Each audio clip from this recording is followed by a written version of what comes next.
സ്നേഹമുള്ളവരെ, ഈ അവസരത്തിൽ ഞാൻ സംസാരിക്കുന്നത് ആകുലതയെക്കുറിച്ചാണ്. മത്തായിയുടെ സുവിശേഷത്തിൽ 6-ാം അധ്യായത്തിൽ 25 മുതൽ 34 വരെയുള്ള തിരുവചനങ്ങളിൽ ആകുലത, ഉത്കണ്ഠ എന്ന പേരിൽ 4 പ്രാവശ്യം സുവിശേഷകൻ ഉപയോഗിക്കുന്നുണ്ട്. യേശുവിൻ്റെ കാലത്ത് ആങ്സൈറ്റി, ഉത്കണ്ഠ എന്ന് പറയുന്ന വാക്കുകളുണ്ട്. പക്ഷേ ആങ്സൈറ്റി ഡിസോർഡർ എന്ന് പറയുന്ന വാക്കില്ല. ഈ അടുത്ത കാലഘട്ടം വരെ ആങ്സൈറ്റി ന്യൂറോസിസ് എന്നാണ് പറഞ്ഞിരുന്നത്. എന്നാൽ ഇന്ന് പറയുന്നത് ആങ്സൈറ്റി ഡിസോർഡർ എന്നാണ്. ഈ ആങ്സൈറ്റി ഡിസോർഡർ മൂലം ഉണ്ടാകുന്ന രോഗങ്ങളാണ് അല്ലെങ്കിൽ ഡിസോർഡറുകളാണ് phobia, panic, post traumatic disorder, conversion disorder, generalised anxiety തുടങ്ങിയവ. ഈ രോഗങ്ങൾ കഴിഞ്ഞ ഏതാനും കൊല്ലങ്ങളായിട്ട് എൻ്റെ അടുക്കൽ വരുന്ന 100 കണക്കിന് ആളുകളെ ഈ രോഗാവസ്ഥയിൽ നിന്ന്, ഈ ഡിസോർഡർ അവസ്ഥയിൽ നിന്ന് കൗൺസിലിങ്ങിലൂടെയും പ്രാർത്ഥനയിലൂടെയും സുഖപ്പെടുത്താനായിട്ട് നമുക്ക് സാധിച്ചു. മത്തായിയുടെ സുവിശേഷത്തിൽ 4 പ്രാവശ്യം പറയുന്ന വാക്കാണ് ആങ്സൈറ്റി അല്ലെങ്കിൽ ഉത്കണ്ഠ എന്ന് പറയുന്നത്. ഈ അവസരത്തിലാണ് മത്തായിയുടെ സുവിശേഷത്തിൽ പറയുകയാണ്, ആകാശത്തിലെ പക്ഷികളെ നോക്കുവൻ, അവ വിതയ്ക്കുന്നില്ല, കൊയ്യുന്നില്ല, കളപ്പുരയിൽ ശേഖരിക്കുന്നുമില്ല. സ്വർഗസ്ഥനായ പിതാവ് അവയെ തീറ്റിപ്പോറ്റുന്നു. നിങ്ങൾ അവയേക്കാൾ എത്രയോ വിലപ്പെട്ടവരാണ് എന്ന് സുവിശേഷകൻ പറയുകയാണ്. ഉത്കണ്ഠ മൂലം ആയുസ്സിന്റെ ഒരു ദൈർഘ്യം കൂട്ടുവാൻ നമുക്ക് ആർക്കും സാധിക്കുകയില്ല. വസ്ത്രത്തെ പറ്റി നിങ്ങൾ എന്തിന് ആകുലരാകുന്നു? വയലിലെ ലില്ലികളെ നോക്കുവിൻ, അവ വിതയ്ക്കുന്നില്ല, കൊയ്യുന്നില്ല.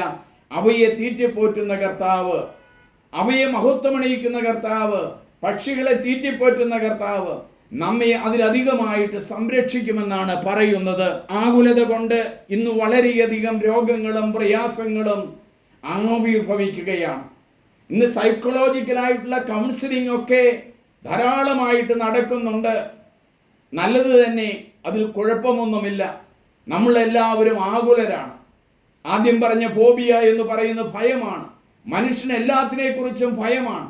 ഈ ഭയത്തിൻ്റെ നിഴലിൽ കഴിയുന്നവർക്ക് ഒരു ജീവന്റെ വെളിച്ചമായിട്ടാണ് യേശു കടന്നു വന്നത്. യേശുവിൻ്റെ വചനത്തിലേക്ക് കടക്കുമ്പോൾ നമ്മൾ കാണുന്നത് എല്ലാവർക്കും ഒരു സൈക്കോളജിക്കൽ അപ്രോച്ച് നൽകുന്നതായിട്ടാണ് കാണുന്നത്. പ്രതീക്ഷ നൽകുന്ന യേശുവിനെയാണ്.